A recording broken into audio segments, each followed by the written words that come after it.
Welcome to tutorial info. In this video, I'm going to show you how to change the default animations of your avatar in the mini world CREATA game.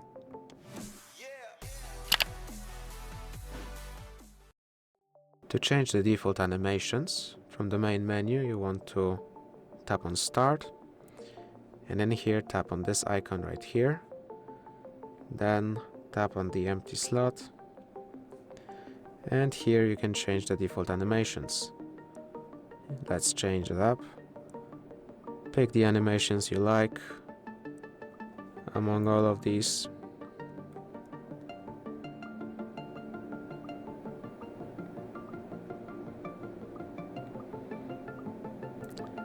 And once you're done, tap Save, which will save the configuration, and then you can employ it, which should change the animations that your character is going to be using once in game.